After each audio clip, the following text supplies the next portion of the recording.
नमस्कार, स्वागत है आपका न्यूज 69 में। मैं हूं आपके साथ अंकिता और बढ़ते हैं इस वक्त की बड़ी खबर की ओर। मध्य प्रदेश विधानसभा चुनाव को लेकर टिकट वितरण के बाद लगातार बीजेपी और कांग्रेस में सियासी हलचल देखने को मिल रही है, जहां जबलपुर में भी टिकट वितरण से नाराज नगर अध्यक्ष प्रभात साहू ने अपने पद से इस्तीफा दे दिया। हालांकि इस्तीफे का कारण भाजपा संभागीय कार्यालय में 21 तारीख को उत्तर मध्य विधानसभा से अभिलाष पांडे को टिकट मिलने से नाराज कार्यकर्ताओं के द्वारा हंगामा किया गया था। इसके बाद से कई नेताओं के द्वारा नगर अध्यक्ष प्रभात साहू को पूरे मामले का दोषी बताया गया, जहां भाजपा के प्रदेश एवं केंद्रीय नेतृत्व के नाम कई नेताओं के द्वारा प्रभात साहू के नाम पर शिकायत दी गई थी, जिसे नाराज नगर अध्यक्ष प्रभात साहू ने अपने पद से इस्तीफा दिया है। वहीं एक पत्रकार वार्ता के माध्यम से प्रभात साहू ने जानकारी देते हुए बताया कि भाजपा संभागीय कार्यालय में जिस प्रकार से हंगामा हुआ था उसमें उनका किसी भी प्रकार का हाथ नहीं है।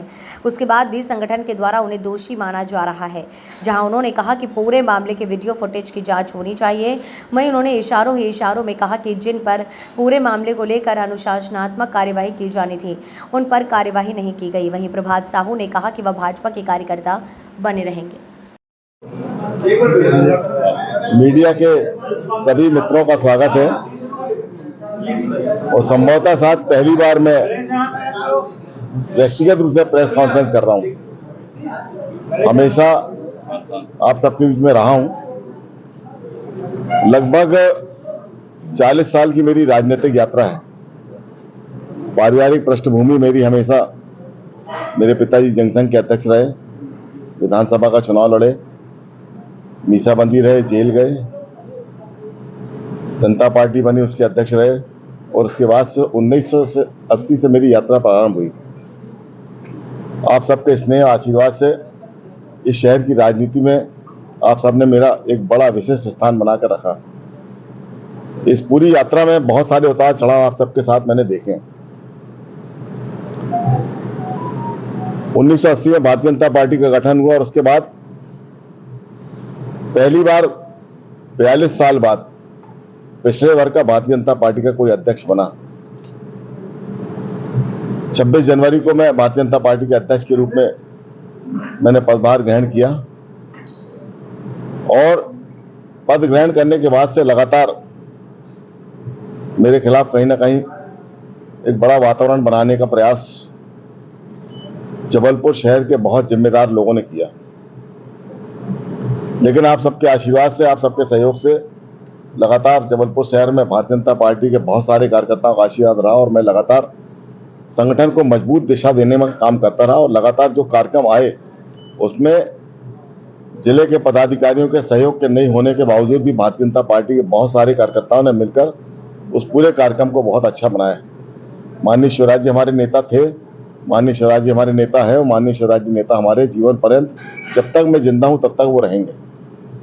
आज आप सबसे बात करने का उद्देश्य यह था कि 21 तारीख को जबलपुर शहर में हमारा केंद्रीय नेतृत्व जबलपुर आया हुआ था।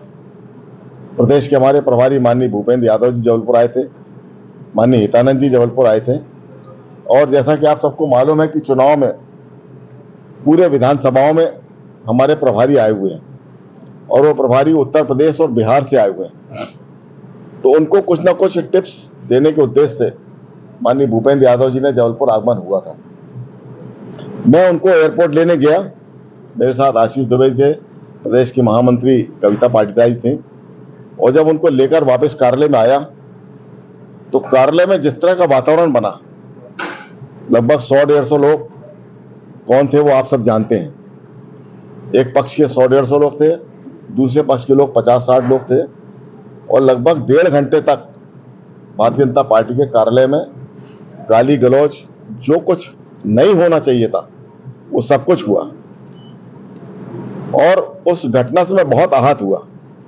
मैंने लगातार कोशिश की कार्यकर्ताओं को समझाने की, बहुत ताकत के साथ मैंने कार्यकर्ताओं को रोकने की कोशिश की, बहुत हद तक सफल भी रहा और उसके बाद भारतीय जनता पार्टी के उस कार्यालय से मैं उन सारे लोगों को निकालकर बाहर लेकर आया और उसके बाद वो बैठक चली। बैठक समाप्ति के बाद जब हमारा प्रदेश का नेतृत्व यहां से गया तो सीधा आरोप मुझके ऊपर लगा कि ये सारा का सारा किया जा रहा प्रभात साहू का है। मुझे लगा कि जब दूसरे दिन हमारे केंद्रीय नेता ने जब मुझे इस बात की जानकारी दी तो मैं बहुत हतप्रभ रह गया। मित्रों, आप सब उस बात के गवाह हैं कि घटना जो उस दिन हुई है 21 तारीख की, आप सब लोगों ने वीडियो फुटेज भी देखे होंगे। और लगातार जिस तरह से मेरे ऊपर मानसिक रूप से दबाव बना, तो मुझे लगा कि मेरे कार्यकाल में मेरे अध्यक्ष रहते हुए भारतीय जनता पार्टी के कार्यालय में जो अशोभनीय घटना हुई, उससे मैं बहुत अंदर से टूट गया, क्योंकि मेरे कार्यकाल में यदि मैं अध्यक्ष रहते हुए नहीं रोक पाया, लेकिन जब एक बड़ा मुआव आता है तो कहीं ना कहीं उसको रोकने की कोशिश भी होती है, लेकिन बहुत हद तक सफल होते नहीं होते। इस खबर पर आपकी क्या राय है, हमें कमेंट सेक्शन में जरूर बताएं। तब तक के लिए धन्यवाद।